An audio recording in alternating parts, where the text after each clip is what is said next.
number 3, with the advent of the new year, we find ourselves bubbling with enthusiasm and marinating in meaningful resolutions. Leave it to the wandering bard from the greater metro Copca vicinity to ardently rain on our parade. Does this wet blanket have a reason? Let's hear him out. Let's welcome him, DTN, Jordan Camenker. Camenker.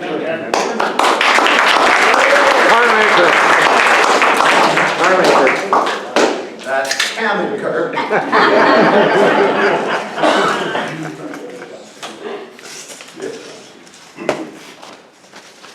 In the ancient world, so we're given to understand,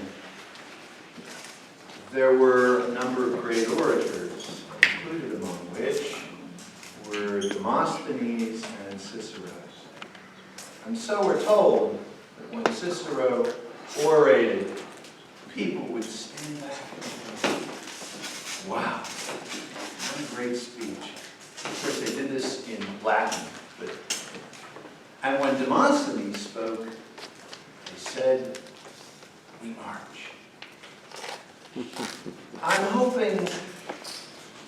anticipating that you won't be particularly moved if this is a great speech, excites you and passions you.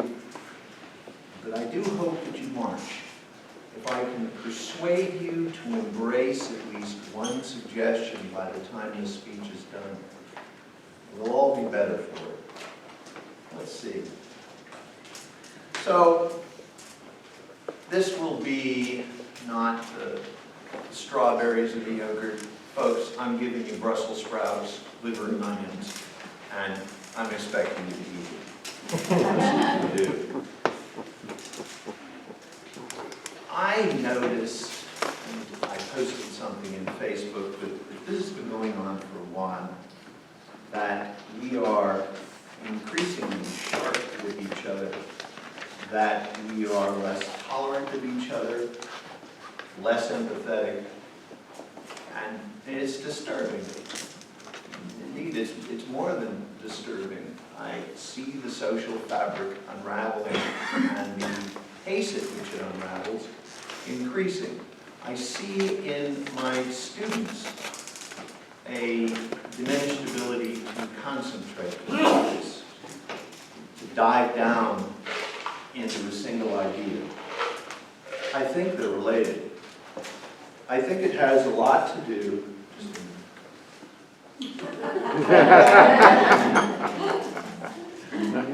Yeah. Right? Kay and I were at dinner the other night, and there were these two young people on a date. You can't make this up. And during the date, there were no rings on anybody's fingers. They weren't married.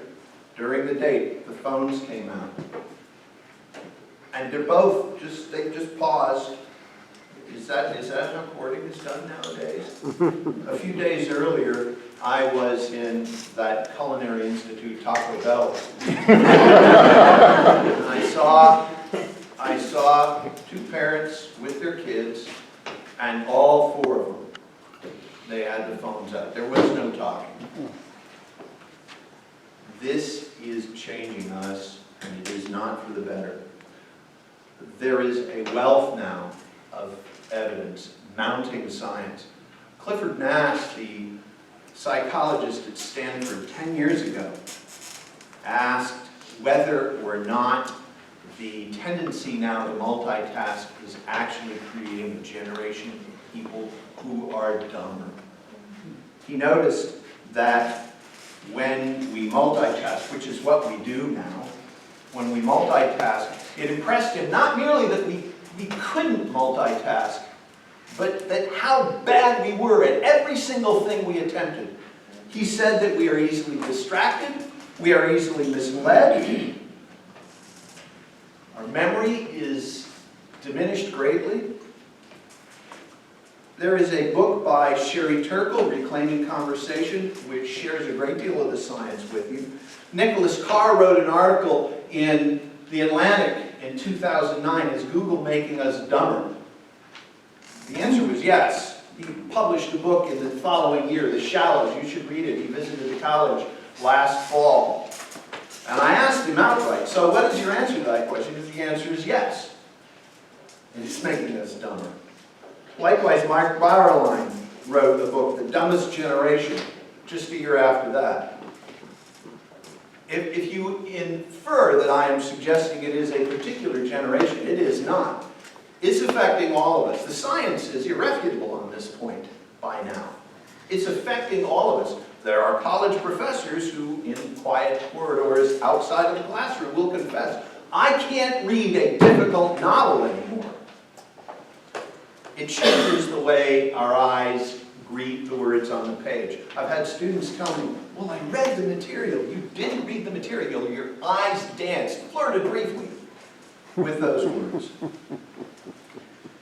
And now, it affects us in other ways. Children who would normally feel empathy by the age of 8 don't feel it at the age of 11. You ought to read Gene Twain's book, iGen, Why Today's Super-Connected Kids Are Growing Up Less Rebellious, More Tolerant, Less Happy, and Completely Unprepared for Adulthood, and what that means for the rest of us. The social media, of course, woven into the technology, is designed to keep us going back for more. And every time you see a like, and imagine these sensitive adolescents, every time they see a like, they get another squirt of dopamine. These are like people going to the racetrack or working the slots. And it is the same psychological effect, physiological effect. The chemical is in their bloodstream. You take them away from their phones for just a little while, and they do start to get anxious. Indeed, what we find is that people are more anxious, more depressed. There is a higher rate, by degrees of magnitude, of suicide. We are snarkier and snider. Worse than that, we are toxic and caustic and vicious on the internet, even in person. So something has to be done. I'll speak about this at greater length in due course, but for now, a couple of things. Number one, we need to reclaim our humanity. I recommend meditating every day. Meditating in whatever form you embrace. Number two, you need to have a time out with this every single day. 1 hour a day, 1 day a week, 1 week a year.